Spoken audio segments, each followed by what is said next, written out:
Binabatay nating low pressure area sa malapit sa kalupaan ng Luzon na natiling napaka-erratic ng kanyang nagiging forecast. Pero posible pa ring paglakas nito sa loob o sa susunod na 24 oras na nanatiling uncertain. Ilang klase sa hilagang bahagi ng Luzon bunsod ng malawakang ulan dahil sa binabatayang low pressure area nagsuspindi. Kabilang na ang kalurang bahagi ng Luzon. Nalalabi pa rin sa katimugang bahagi o Southern Luzon at Mimaropa bagamat makakaranas pa rin ng ulan bunsod naman ng umiiral nating habagat sa kanluran, pero ang nalalabi sa Visayas at Mindanao ganun din ay makakaranas ng kalat-kalat na pag-ulan na may pagkidlat at pagkulog. Bunsod naman ng umiiral ng extension ng Intertropical Convergence Zone.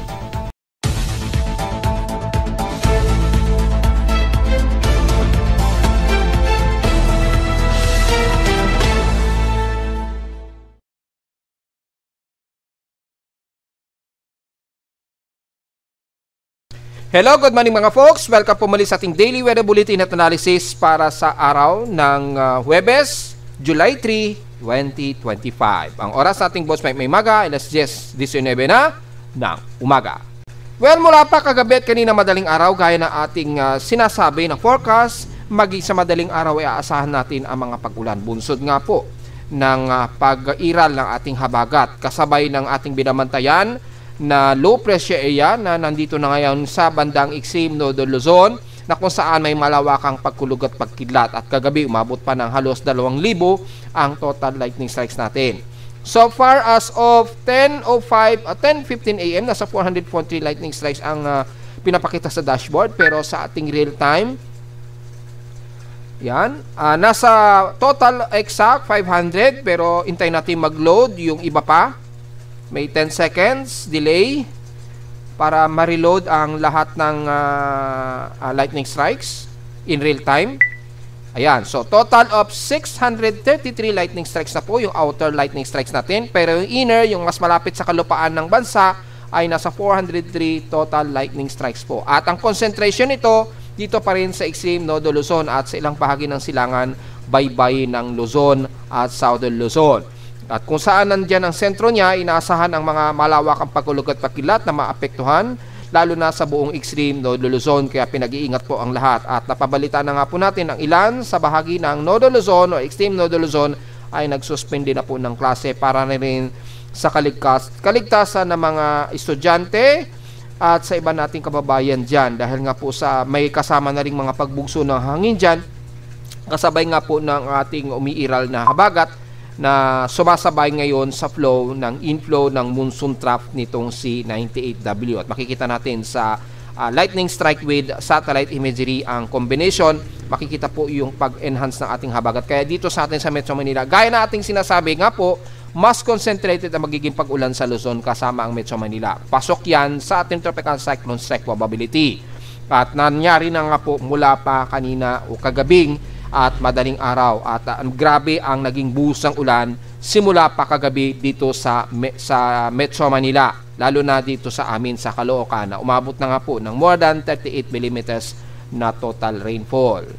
Kaya pinag-iingat po dahil maging sa ating Doppler radar imagery ay malawakan pa rin ang water vapor sa may bandang kaluran ng Luzon, kasama na hanggang dyan sa may bandang Olongapo, Subic, hanggang dyan sa may Zambales, hanggang pataas din ng Dagupan ng Pangasinan. So apektado maging ang Metro Manila base na rin sa range na nasasagap ng Doppler radar courtesy o Pag-asa. Kung wide range ang makikita natin, bagamat hindi masyado kita yung ibang frequency dito sa bandang silangan ng Northern Luzon, pero maliwanag lamang na nakikita natin lalo na dito sa CIMS, ang Doppler imagery ng pag-ulan ay malawakan na umiiral sa kalurang at silangang bahagi ng Luzon area. Kaya expected ang magiging maulan nga po talaga kasama ang Metro Manila at Southern Luzon na ilang beses na natin yung binabanggit sa ating mga daily report. Sa ating current conditions, overcast, gloomy, humid at cold humid po, hindi hot humid. At overcast po ang umiiral ngayon dito sa Metro Manila. Well, napaka-obvious naman po na overcast ang lagay ng panahon natin ngayon dahil nga po sa biglaang intermittent at biglang tumitigil ang buhos ng ulan dahil nga po sa daloy ng ating habagat ngayon. Makikita sa ating live CCTV snapshots ang napaka-gloomy na paligid namin at high saturation ngayon ang aming paligid sa Caloocan dahil sa mula pa kaninang madaling araw o kagabi pa actually ay tuloy-tuloy ang naging pag-ulan sa amin. Sa lowest of pressure na itala na aking weather station kaninang 6:15 AM, nakapagtala kami ng lowest of 23.8 degrees Celsius. So halos ceiling ito, medyo maginaw. Kahapon, pinakamataas na sa amin na temperatura, 32.7 degrees Celsius. Kahapon ito natanghaling tapat at 12:10 PM. Ibig sabihin lamang yan na naging mataas pa rin ang heat index namin despite of gloomy. Kahapon, umabot ng 44.8 degrees Celsius na init pandama. So medyo nahigitan pa rin niya yung forecast na supposed to be around 35 lamang to 37 degrees Celsius. So kung titingnan natin sa magiging heat index forecast natin ngayong araw, kung sisilipin natin, wala pa akong latest na mataas na heat index. So puti, ibig sabihin napaka-safe para sa mataas na heat index. Since ang huling record nito kaninang 12:48 AM, so antay na lang natin. Pero ang forecast na inaasahan namin sa Caloocan hanggang 35 degrees Celsius para ngayong 10 o'clock. Pero kung makikita natin, aabot pa raw ng 37 degrees Celsius. Pero malinaw lamang dito ay magiging mababa ang heat index. Well, obvious naman dahil inuulan at napaka-saturated ngayon ang paligid sa Metro Manila. So expect na mababa ang magiging heat index natin sa Metro Manila. Mula naman sa iba't ibang heat index forecast, iba't ibang bahagi ng bansa na selected lamang at pahapyaw. Mula sa Lawag, Ilocos Norte, all the way hanggang dito na sa Central Luzon. I guess wala po tayong inaasahan na mataas na heat index dahil nga po sa inuulan sa kanila. Pero dito sa may bandang Tarlac, medyo mataas, umabot pa rin ng 40 degrees Celsius ang pinakamataas nila ngayong 11 o'clock. Pero maituturing na bahagyang mababa ang heat index. So hindi na natin muna ire-report ito dahil obvious naman po mababa ang magiging heat index dahil nga po sa nagiging masama ang panahon nila ngayon dyan kasama na sa may banang Cagayan Valley. Ayun, mabababa po ang heat index. Pero despite nyan, dito sa forecast, tumataas pa rin yung heat index, umaabot pa rin ng 39. Pero in actual, very saturated ngayon ang paligid sa Cagayan Valley. So, wala tayong masyadong magiging hindi magandang heat index sa buong bahagi ng Luzon area. Kasama na ang Metro Manila at Mimaropa area. Pero i-double check natin mula sa San Jose Occidental Mindoro kung mababa. Yes, mababa naman. Yan. Pinakamataas na hanggang 35 degrees Celsius. So wala rin tayong magiging comment. Obvious naman dito sa chart. So diretso agad sa Central Luzon na kung saan medyo mas katamtaman ang panahon sa kanila. Sa Cebu ay umaabot ng 41 degrees Celsius ang inyong extreme caution. So medyo mas maalinsangan kayo dyan sa Visayas. Aabot ng pinakamataas 43 degrees Celsius po ang inyong heat danger simula mamayang 11 hanggang 1:00 ng hapon. So medyo mas maalinsangan sa inyo sa Visayas ha. At pagdating naman sa Mindanao, tingnan natin kung magiging mainit din. Bagamat mababa yan expectedly dahil nga po sa Intertropical Convergence Zone. Ayan, wala pa rin tayo magiging komento sa Mindanao dahil nanatiling mababa ang kanilang heat index. Well, kung titingnan natin yung actual automatic weather stations, courtesy of Pag-asa, na data feed nila, makikita natin ay mababa lahat halos ang heat index natin sa iba't ibang bahagi ng bansa so far. Yung current temperature naman, makikita natin ay pinakamataas sa may bandang General Santos City, dito sa dulong-dulo, yun lamang ang medyo mataas at 34 degrees Celsius ang outside temperature nila. Yan ang pinakamataas so far ang nakikitaan natin dito. So medyo gloomy po ang halos karamihan ng bansa at very overcast ang iiral sa atin sa halos buong bansa. Yan, medyo mainit nga lang o medyo mas maalinsangan sa may bandang katimugan natin kumpara sa parte ng Luzon area. Kung itatabi naman natin sa PX Extremes in past 24 hours, nangunguna ang Butuan sa may pinakamataas na air temperature na 34.6 degrees Celsius. At sa Baguio City naman, laging stationary sa kanila at 17.2 degrees Celsius ang pinakamababa. Pagdating naman sa Ilolan, ang Quezon City sa Pag-asa Office, Science Garden, pinakamataas sa kanila, 81 mm ang inabot sa kanila. So automatic, malamang binaha po ang ilang bahagi ng Quezon City dyan. Hopefully, hindi nagkaroon ng pagtaas ng ating mga ilog. Malalaman natin yan maya-maya kung mataas pa rin ba ang ilog natin dahil posibleng tumaas ang ilog sa Pasig River o dyan sa may bandang Marikina River dahil nga po umabot ng 81 millimeters ang naging total rainfall mula pa kahapon dyan sa Quezon City o sa mismong weather station ni Pag-asa na sa Science Garden site. Yun, so malinaw po yan. Pero sa amin sa Caloocan, mula pa kahapon at kaninang madaling araw, kung isasama na natin, kahapon nakapag-total kami ng 45 mm na total rainfall at mula kaninang 12 o'clock AM hanggang kasalukuyan, nasa total of 38.4 mm ang total rainfall sa amin sa Caloocan. So, halos hindi kami nalalayo dito sa total rainfall ni Pag-asa. Dahil kung isasama natin kahapon at ngayong araw, dahil nagtuloy-tuloy naman yan, ay nasa total of 83 millimeters ang total rainfall namin. Ibig sabihin lamang, nangunguna kami sa Caloocan na may pinakamataas na total rainfall so far. At pumapangalawa lamang si Pag-asa Office sa Quezon City na 81 mm lamang. Kung isasama ko ang 24-hour period, kung isasabay natin yung 24-hour period ni Pag-asa at sa amin sa Caloocan, lalabas 83 mm ang magiging total rainfall namin. So, in 7 days, 54 mm ang total rainfall. So, sa July, total rain ay 83.4 mm ang total rainfall kaagad sa amin sa Caloocan. So, grabe ang naging buhos kaagad. So, ingat po sa mga kapagbaha dahil hindi naman tayo nagkulang ng paalala palagi na magiging intermittent ang pag-ulan natin. At asahan na magiging maulan pa rin sa Metro Manila at South Luzon dahil nga po, abot tayo ng tropical strike probability at least 5 to 10%.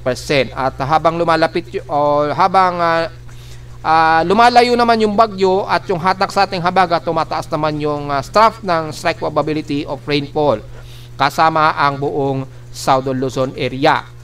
So sa humidity natin, napaka highly concentrated natin, 93% at bumaba ito ng 1% since last hour. So very cold humid tayo, mataas ang ating humidity sa PES, so mahirap magpatuyo ng sinampay niyan kung sakali. Atmospheric pressure natin 1,009 hectopascals and steady ito since last hour, so medyo moderate ang aming atmospheric pressure sa Caloocan, so expected yan sa buong Metro Manila. Sa high tide and low tide status ay nasa medyo minimum low tide pa tayo. May mahigit 4 hours pa para mag-maximum high tide o mamayang 3:06 PM po. Double check natin kung mamayang alas 3, lagpas ba ng 1 meter ang magiging taas ng sea level. Pagbabasa natin dito, pinakamataas na hanggang 0.7 meters ang taas ng sea level. So, hindi naman ganun katindi ang high tide mamayang hapon.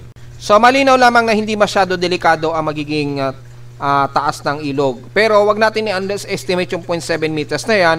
At least pwede pa rin umabot yan na hanggang tuhod o hanggang hita ang taas ng baha kapag sinabayan po ng malakas na pag-ulan sa flood-prone areas po. Mataas pa rin ang idadagdag yan kahit 0.7 meters ang taas ng sea level. Malakas pa rin yung pagtaas ng baha niyan kahit aabot ng lagpas tuhod o hanggang hita ang baha.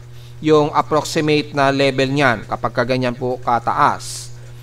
So, sa atin namang almanak, sumikat ang haring araw kaninang 5:31 AM at inasang lulubog po ito mamayang 6:29 PM at sa almost first quarter na po. 53% eliminated na po, pero magmo-moonrise pa po yan mamayang tanghali, 12:14 PM ngayong tanghali at lulubog na yan kinabukasan na ng madaling araw, 12:13 AM naman. At sa ating local weather outlook para ngayong Huwebes hanggang this coming weekend na naman, o unang weekend ng buwan ng July, nagiging maulap tayo. Well, binanggit na natin yan na hanggang this weekend po talagang magiging intermittent o magiging kalat-kalat o maulan ang ating panahon until this weekend, lalo na dito nga po sa Luzon area. So hanggang bukas ng Biyernes, as usual, localized thunderstorms ang iiral, 97 to 100% chance of rain pa rin. Highest and lowest temperature expected maglalaro 28 degrees Celsius and lowest temperature expected ay nasa 25 degrees Celsius naman.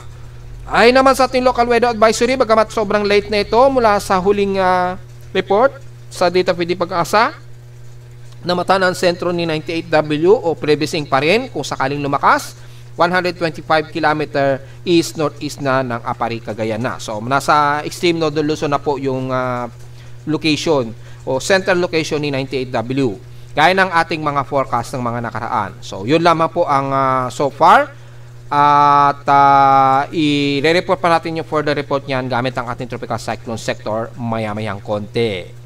So, diretso muna tayo sa ating ginagamit na satellite imaging. Makikita po dito sa ating water vapor, sobrang highly concentrated po sa buong bahagi ng Northern Luzon hanggang Southern Luzon pa rin. So, kitang-kita naman po at base na rin sa contour na rainfall map mula sa Data PD Pag-asa ay naka-yellow rainfall kasama ang bahagi ng Metro Manila hanggang hilagang bahagi ng Mindoro at west portions ng Northern Luzon. Diyan sa bandang Olongapo nakataas. Yan, medyo meron din dito na heavy rain sa may bandang Angeles, Pampanga ngayon. Ayun, may ilang area sa may Angeles, Pampanga na nakakaranas ng heavy rain. Ano bang area yan? Diyan sa may bandang Santa Rita daw. Ayan o. Yan, ang heavy rain. Meron kayong heavy rain dyan. Pero the rest, naka-yellow rain warning kayo o moderate rainfall kasama ang Metro Manila at buong bahagi ng Batangas hanggang dyan sa may bandang San Pablo o dulo ng San Pablo. At mula dito sa may bandang Cavite, Muntinlupa, pababa na ng Batangas. At patawid na ito ng Abra de Ilog, kasama na ang Puerto Galera, yan, hanggang dito sa boundary ng San Teodoro, yan. At ito naman sa may malapit sa may bandang Santa Cruz, yan. Santa Cruz, Mamburao, yan, inuulan kayo dyan ng moderate rainfall according sa huling contour map ni Pag-asa. Ayan, yan yung contour map nila. So, although medyo late pa rin siya, pero malinaw lamang na mataas ang saturation ng water vapor natin sa buong bahagi ng Luzon po.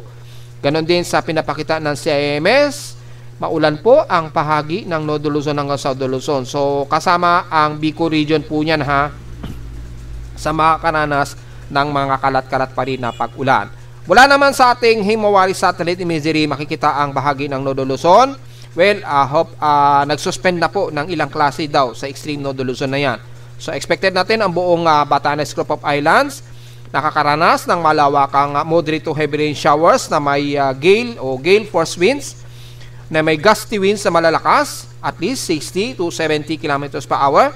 At yan naman sa baba ng Cagayan Valley, especially dyan sa may bandang Santa Ana, Cagayan, kasama na ang buong Gonzaga, pababa na yan ang bandang Makunakon o Palanan, Isabela, hanggang dyan na yan sa sakop ng Dinapigi hanggang Aurora region, especially Baler at Kasiguran, Aurora sa northeastern Luzon.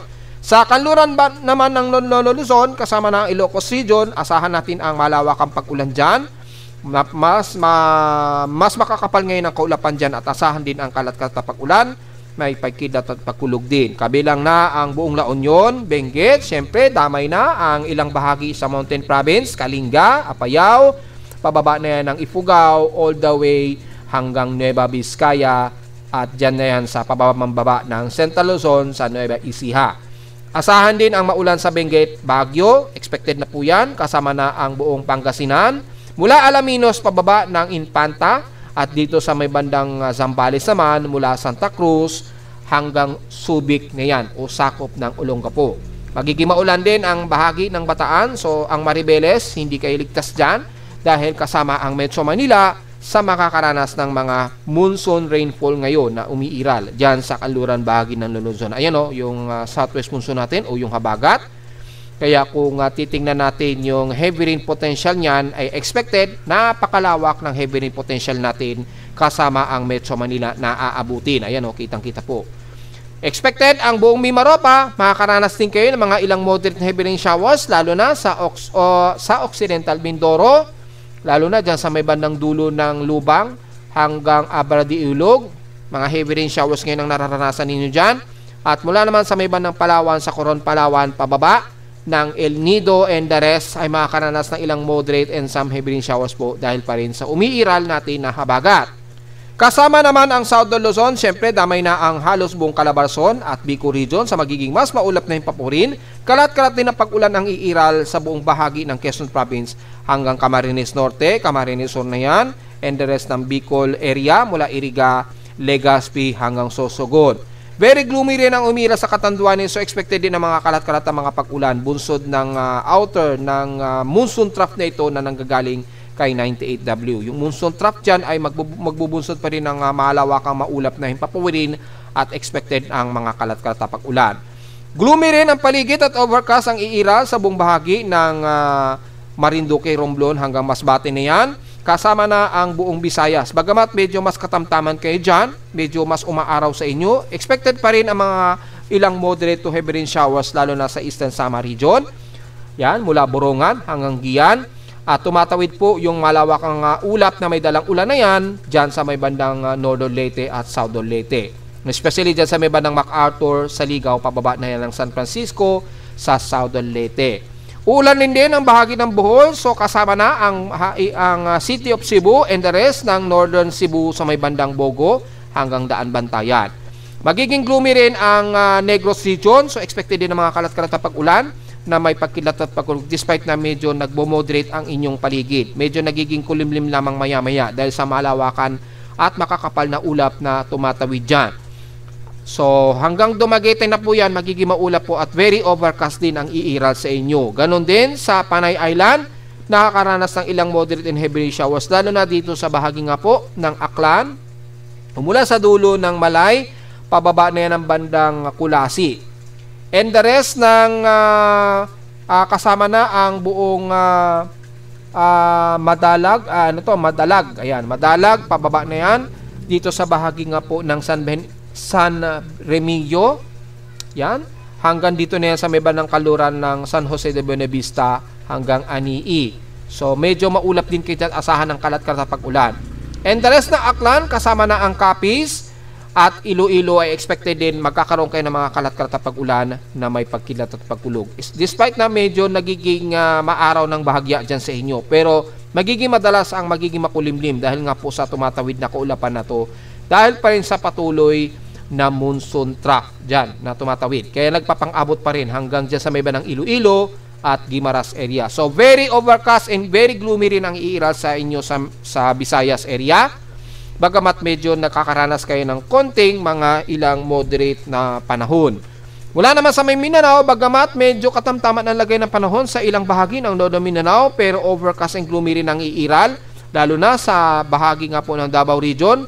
Bunsod naman ng extension trap ng Intertropical Convergence Zone, kaya asahan naman ang maulap na himpapurin at asahan ng mga pagkulog at pagkidlat dito sa bahagi nga po ng Davao Oriental and the rest ng Davao de Oro, mula Davao del Norte hanggang Davao Occidental. Maulap din at makakaranas din ng mga isolated and scattered rain showers ang ilang bahagi ng Sorsogon area.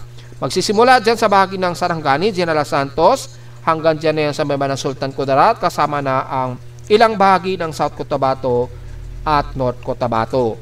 Bagamat medyo nagiging moderate ng bahagya ang ilang bahagi nga po sa North Cotabato at ilang sa Bangkinang del Norte. Kaya inaasahan pa rin ang kalat-kalat na pag-ulan, lalo na pagdating po ng hapon o gabi o madaling araw pa rin dahil sa cycle pa rin ng outer o surface trap dala nga po ng Intertropical Convergence Zone mula dito sa silangan dagat Pasipiko natin sa Eastern Mindanao.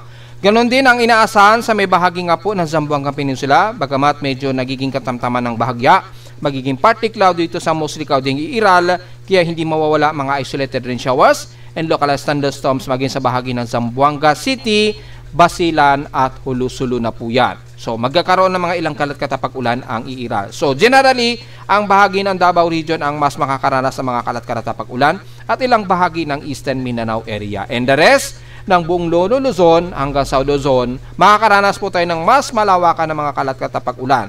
At may mga ilang pagkilat at pagkulog sa may bandang South Luzon at Northern Luzon area. Mag-ingat po sa mga potensyal pa rin po ng mga pagbaha kung sakaling magtuloy-tuloy ang malawakang ulan lalo na sa hilagang bahagi ng Northern Luzon. So, diretso agad tayo sa ating ginagamit ang computer-generated tropical cyclone sector. Itong dalawang binabantay natin, lalo na itong si 04 na dating na 90W ay nasa severe tropical storm category na ang kanyang 1-minute average, pero yung kanyang 10-minute average ay nasa tropical storm category pa lamang siya. Bagamat hindi na to safe sa hindi na to masyado threat sa Pilipinas dahil lagpas at malayo-layo na rin po ang lokasyon nitong si 04 o tinawag na international name na Moon, na ang ibig sabihin ay mula sa donated o provided ito ng Federation of Micronesia, na ang ibig sabihin daw sa kanila niyan ay month of June. Yun ang ibig sabihin daw ng Moon o MUN, yung spelling niya, yan o, man o Moon. Correct me na lang if I'm wrong sa mga taga Micronesia ha. Kasi Federal States of Micronesia nanggagaling yung pangalang moon. Ang ibig sabihin daw sa kanila ay month of June na. So since hindi na to masyado threat sa bansa, pero nagkaroon ito ng intensification na, dahil kung titingnan natin yung satellite imagery nito, bubungarin natin yung satellite imagery, ay nagkakaroon na ito ng center eye wall. Ayan. So very improved na yung kanyang circulation, pati yung outer and inner, yung upper low, so perfect na rin po. At lumilitaw na rin yung pinaka center eye wall niya. Medyo nahaluan pa siya ng malamig na hangin sa pinaka outer eye wall niya, kaya hindi pa ganun kapulido ang kanyang center eye wall. Pero unti-unti na siyang nagre-regenerate. Kaya nakataas na siya severe tropical storm. Yan, sa kanyang 1 minute average po. Na as of 10:45 AM sa aking tropical cyclone sector, nasa maximum sustained wind nito na 92 km per hour. At bugsong umaabot na ng 119 km per hour. Yung kanyang central air pressure nito, 988 hectopascals na po. Ibig sabihin na very strong tropical cyclone na siya. Pero sa 10-minute average nga po, nasa tropical storm category lamang siya at 81 km per hour. At bugsong umaabot ng 105 km per hour. Napakabagal ang pagkilos nito, pan-north-northwest, sa bilis na 6 km an hour. So medyo nagno-north-northwest pa siya dito. Pero mapapansin natin, papalayo rin yan. Medyo magno-north-northwest muna yan, then magno-northeast din siya kalaunan. So, hindi na yan threat sa bansa, kaya lang, dahil sa nagkaroon siya ng paglakas, mapapansin ninyo, yung monsoon trap ay nahahatak pa rin patungo dito sa atin sa Visayas at Mindanao area. Kaya yung epekto ng monsoon trap na nahahatak nitong severe tropical storm Moon ay nagdudulot pa rin ng pag-ulan sa silangang bahagi ng Visayas at Mindanao. Ayan o. Tapos sinasabayan pa ng embedded ang intertropical convergence zone dito sa baba ng silangan ng Mindanao. Ayan o. Kaya mas mataas ang naging accumulated water vapor dyan sa paligid. Ayan o. Sinasabayan pa kasi ng hatak sa hangin at bunsod nga po ng monsoon trough nitong si Man. Wala naman sa ating binabantayang low pressure area sa loob ng ating Philippine Area of Responsibility. Same time din, 10:45 AM ay namataan ang sentro nito. Ayan, susukatin natin yung layo niya. Itong Siman hindi na, sobrang layo na rin kasi sa ating boundary. Kung susukatin natin dahil sa sobrang lapit na nito sa bandang Batanes Group of Islands, kung magbabasa natin ang Calayan Island, yan, nasa layo itong 89 o 90 km lamang east-northeast ng Calayan, Cagayan. Pero kung pagbabasa naman natin ang Basco Batanes, kung Basco Batanes naman ang pagbabasa natin, nasa layo itong 55 o 56 km east-southeast, south-southeast ng Basco Batanes po. Yan yung pinaka-referencing point natin at yung pinakamalapit na distansya niya mula dito. At napaka-erratic po ng nagiging kilos pa rin niya dahil ina-expect natin kikilos yan palayo. Pero mukhang ang mangyari ay hihilaga pa yan at base sa mga huling forecast o track forecast ay posible pa itong kumilos pahilagang silangan or maaring magila itong magkanluran. So very erratic yung kanyang galaw. Makikita natin sa pinaka-tail track niya ay napaka-erratic ng kanyang galaw. Ayan, mula pa kahapon at nung isang araw, yan, mula pa noong July 1, ay makikita ninyo sa kanyang ikinikilos ay hindi o napaka-erratic ng galaw niya. Kung i-filter out natin yung kilos niya, ang nangyayari pag ganyan ang nagiging kilos niya. Ganyan. Yan. And then northwest. Medyo pa northwest yung nagiging kalaw niya kung i-filter out natin yung pinaka-erratic movement natin. So, apektuhan ngayon ng malawakang pag-ulan at may kasamang gale force winds ang buong Cagayan o dyan sa may banang Batanes Group of Islands at malawakan na po ang nagiging pag-ulan dyan. Dahil kung titingnan natin sa iba pang himawari RB o rainbow imagery, makikita ang napakagrabing ulan ang dala nito na naapektuhan ang buong bahagi ng extreme Northern Luzon. So, pinag-iingat po ang lahat. Yan. So, yan po ang pinakakasalukuyan niya at nasa high probability of maging sibising pa rin ito anytime So, lumagpas na po ang 55-hour period na nanatili itong low pressure area. Pero nasa under high probability o high chance, at least nasa 50 o 60% chance na posible pa rin siyang maging tropical depression o maging si Bising. Unlike kay Mon, ay naging severe tropical storm na nga po siya, at base sa extended forecast niya, posible pa itong umabot ng typhoon category pagdating ng July 6 ng alas 8 ng umaga. Yan, according dito, dahil papalo na raw ito ng hanggang 130 km per hour at bugsong aabot ng 163 km per hour na. So, yun po yung lumalabas na magiging forecast nitong si Man, pero hindi gaya nitong binabantayin natin sa loob ng PAR. Actually, nasa halos kalupaan na ng extreme London Luzon, nanatili pa rin itong high chances pero under low pressure area pa rin. Magbabasa natin yung Spaghettios models o tropical cyclone intensity forecast, ay pinapakitaan pa rin na hanggang sa susunod na 24 oras ay posible pa rin itong maging tropical depression. Base dito, ayun, within 24-hour period, papalo pa rin daw ito ng hanggang 48 km per hour. So, sa susunod na 24 oras, ay posible itong pumalo sa hanggang 51 to 60 km per hour. So, papunta ito sa pagiging tropical storm category niya. According dito sa ating latest tropical cyclone intensity forecast, ang huling data update nito, 10:36 AM po. Yan, 10:36 AM ang huling record nito, oras natin sa Pilipinas. Itong chart na ito. So, marami pang chance na pagbabago yung magiging forecast ito. At makikita rin natin dito, very erratic din ang nakikita natin na Spaghettios.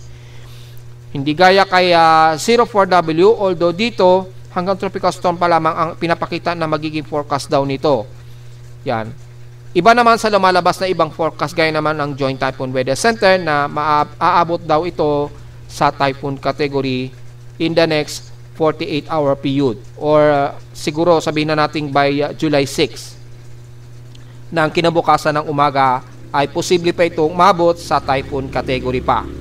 Yan yung pinagbabasehan natin. Pero dito, mababa hanggang tropical storm lamang ang kasalukuyang inaasahan na magiging forecast nito. So, marami pang magiging pagbabago sa forecast chart ng mga dalawang low pressure area nito at isang aktibong bagyo na, kaya na lamang ni Man. At itong C98W ay posible pa rin pumalo sa pagiging tropical depression within 24 o 48-hour period na papalo hanggang 51 km per hour. Yan, kung makikita natin dito, napaka-disorganized pa pero kompleto naman yung kanyang low-level convection. Very disorganized nga lang po yung kanyang aloft at upward low convection. Dahil nagkakaroon ng resistance, bunsod na rin na malapit sa kalupaan ng Luzon. At dahil posible pa rin siyang mag-enhance dahil nahihigop nito ang pinaka-southern trap ng hating habagat, kaya posible pa itong mas lumakas at maging isang ganap na talaga na bagyo anytime. Lumagpas lamang siya ng more than 55-hour na nanatiling low pressure area pa rin. So, very erratic dahil kung titingnan natin yung pinaka-forecast and symbols ni 98W, ayan po. Medyo sluggish na dahil napakarami na po na lumalabas na coordinate points. So, normal lamang po yan. Ayan. So, makikita nyo po, nasa 50% pa rin yung kanyang forecast chance na maging isang ganap na bagyo. So, under medium. Pero sa ating real time ay nasa high chance of probability na ito na maging isang ganap na bagyo. Although yung magiging kilos niya, napaka-erratic pa rin mga folks. Ayan, kaya napaka-uncertain kung ito ay kikilos ng pa-east, northeast or pakanluran ang magiging kilos niya. Dahil may mga tsansa na posible pa rin itong kumanluran, tumawid dito sa may bandang Batanes, Cook of Islands, or posible pa rin itong kumilos pa-east, northeast or northeastward. Na ayon naman sa pinapakita ng Japan Meteorological Agency sa tropical cyclone sa pinaka-global spectral model natin. Yan. Pa-east, northeast pa rin daw ang ikinikilos niya. So, very erratic, kaya magiging dalawang senaryo ang lumalabas na magiging forecast track nito. Posible pa itong kumanluran dito, tumawid ng Batanes, Cook of Islands, or mag-recurve ito pa-east, northeast in the next 24 o 48-hour period. Yan. So, malinaw po yan mga folks at hindi pa rin natin niro-ruled out na magiging isang ganap na bagyo ito o tatawaging Bising. Dahil nanatili pa rin itong sa kalupaan at mapapansin ninyo, ay kumikilos naman ito ng pa-northwest sa bilis na 15 km an hour. So, ang kanyang center air pressure niya so far, 1,005 hectopascals. Yan, 1,005 hectopascals po.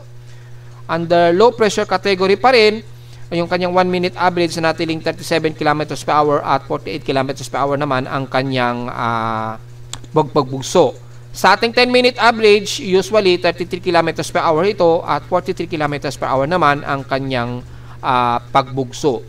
So, napakabagal ng kanyang enhanced development. Bunsod na rin ng may mga resistances at mayroong mga occurrences na nagsasalubong kasi yung resistance dito nang lumapit siya sa may bandang silangan ng Northern Luzon. Kaya hirap at hindi ganun makapag-upward low itong low pressure area na to. Pero kung titingnan naman natin yung forecast niya, malaki pa rin ang posibilidad niya na maging isang ganap na bagyo talaga ito. Within 24 or 48 hour period pa rin. So malinaw yan mga puksa, hindi talaga natin niruled out na magiging isang malakas na bagyo ito or maging sibising. Yan, o tropical depression. So antay-antay obserbahan pa rin natin. Sa ngayon, ang pag-iingatan lamang natin yung magiging dalang baha niyan dahil sa magiging tuloy-tuloy na buhos ng ulan sa buong extreme Northern Luzon at Damay kasama ang Metro Manila at Southern Luzon. So silipin natin yung General Flood Advisory. Kamustahin natin? Nakataas naman ang buong bahagi pa rin ng Northern Luzon at Southern Luzon. Ayan, malinaw naman po. Pero wala silang latest General Flood Advisory so far. Pero malinaw dito sa pinaka-chart ng data ni Pag-asa. Ang contour niya ay nakataas ang red flood warning sa buong bahagi ng Luzon. Medyo hindi masyado apektado ang Central Luzon sa Tarlac at Gapan at Angeles, Pampanga daw according dito. Pero malamang ay late data na yan dahil wala silang latest na General Flood Advisory. At kung titingnan naman natin yung hydromet assessment, monitoring sa NCR lamang ito kung tumataas ang ating ilog. Ayon naman dito sa data ni Pag-asa, mukhang hindi yata gumagana yung monitoring. Pero makikitaan may mga light rain showers po na umiiral. Ayan, oh. Pero so far, wala naman tayo nakikitaan na pagtaas ng alon. Well, i-double check natin yan sa ating yung dam water levels. Double check natin. Ayan, yung water level map. Kung titingnan natin dito mula sa pinaka-area ng Lamesa Watershed, hindi naman ganun na tumataas yung ilog natin so far. Wala tayong nakikitaan dito na tumataas at nagki-critical ang level ng ating mga ilog. So, mukhang safe pa tayo sa magiging pagbaha sa Metro Manila so far. Yan, wala namang nakataas. Medyo meron malapit sa Lamesa Dam. Yan, medyo nagpupula siya. Na lumagpas sa alert level. So, mukhang ang Lamesa Dam ang medyo mataas ang kanyang ilog ha, yung Lamesa Dam Shed. Pero kasi dam yan umaapaw, malamang nagli-release siguro sila ng sobrang tubig. At base sa ating dam levels and historical data, nagbukas ng 2 gate si Ambuklaw Dam at nagre-release sila ng at least 133.68 ang inilalabas na nila na tubig o sobrang tubig, 1.3.6 cubic meter na po ang kanilang itanatapon. So, at least mga 1 meter po ang inaasahan nilang ibawas. Ayan, nag-biblink po. And the rest naman, wala namang nakabukas na gate so far. So, mukhang iisa pa lamang yata ang medyo umaapaw yung Ambuklaw Dam. Wala mang dyan yan sa environment ng extreme Northern Luzon na po kasi kaya kailangan nilang magbawas ng tubig. At dahil dyan, posible pong magkaroon ng biglaang flash floods ang lugar na kung saan nag-release ang Ambuklaw Dam. Baka posibleng tumaas po yung ilog natin dyan ha. So alam na po natin ang mangyayari. So far nasa 133 o 134 cubic meter na po ang kanilang inire-release na. Teres wala naman so far na abnormalities o nakabukas na gate. At ang San Roque so far under critical level pa rin yung water level niya. At si Pantamangan Dam, pero wala tayong update kang Pantamangan Dam. And so far, sa 3 araw sa ating dam situation, yan, Kiangat Dam at Lamesa Dam, so far, wala naman masyadong problema. Maging kay Magat Dam, ito, mas mabilis ang pagtaas ni Magat Dam. Oh. dahil nga po sa malakasan na naging pag-ulan natin in the past 2 days. Kaya asahan po ang maaari pang madagdagan yan yung mga dam levels natin. So yun lamang po, isa pa lamang naman ang nakabukas na gate, itong si Ambuklaw. So take note yan sa mga kababayan natin. And so far, yung water level map naman natin mula sa Hydrological Advisory ni Pag-asa, hindi naman sobrang nakataas so far. Samantala sa Ulat Lindol, well, wala naman tayong na-redetect na malalakas-lakas sa pag-inig, pero meron lang tayong local noise na nadedetect. Yan, bunsod na rin ng epekto ng low pressure area. Nagkakaroon tayo ng noise talaga dito sa aking seismograph. Normal namang yan, pero wala namang so far na malakas-lakas na pag-inig na nadedetect tayo. Kung titingnan naman natin sa data feed ni PBOX, wala rin silang nadetect na at least magnitude 4.0 na pagyanig so far. Yan, kukunti pa lang naman yung bagong pasok. Ayan, mukhang na-refresh na po yung month of July. So, na-separate na po. Mabibilang na natin yung total earthquake natin for the month of July. Double check natin, sana normal na po yung ating legacy sea level. Yan, okay na po yung sea rising. Nang nakaraan kasi hindi gumagana eh. So diretso agad tayo sa ating historical earthquake data kung ilan na ang total earthquake natin for the month of July, since latest updated na po yung month of July, nakahiwalay na po sa month of June. Ayan, yung total earthquakes natin nasa total of 68 earthquake pa lamang talaga. Wala pa talaga sa 100. 67 dito is magnitude 2.0 at isa pa lamang ang naitalang magnitude 4.0. So wala tayong masyadong komento dahil kokonti pa lamang talaga at wala pa sa 100 ang total earthquakes natin for the month of July. Pero again, kahit konti yan, automatic na dadagdag yan dito sa ating annual earthquake frequency natin ha. Hindi kagaya sa nauna nating annual quake graph na ginawa ko, ay may namano-mano ko pa. Ngayon, automatic nang nag-update yan. So very dynamic na na-update yan. Madali na ninyong mamomonitor. Pero kung gusto nyo naman malaman pa rin yung mga lokasyon, pwede nyo pa rin makita gamit ang ating yearly historical earthquake. Kung anong mga specific area per month ang gusto nyo malaman na may mga pagyanig pa rin. So, kompleto po tayo sa mga gustong malaman yung analysis natin. Lahat ng data ito ay galing kay PBOX, kaya very official po yung data na ito. Yan. Gagaling naman po sa kanila yung data na yan. At nagawa natin ng annual frequency magnitude quakes taon-taon para malaman natin yung comparison kung anong mga taon ang may pinakamaraming naging pagyanig at kung ilan yung mga taon na may pinakamaraming mas malalakas na pagyanig between magnitude 6.0 hanggang 7.0 o above. So yun lamang po ang pinaka-analysis natin dito at report sa Ulat Lindol. At narito naman ang ating 3-day to 8-day weather forecast para sa araw ng Huwebes, July 3, 2025.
At hanggang dito na lang po ating Daily Weather Bulletin at Analysis para sa araw ng Huwebes, July 3, 2025. Huwag pong kalilimutan na mag-like, share, subscribe po sa ating YouTube channel at visit lamang anytime sa ating website na www.bimoweather.com para sa iba pang detalye na gusto nyo malaman na hindi natin isama ngayong magtatanghali na sa ating report.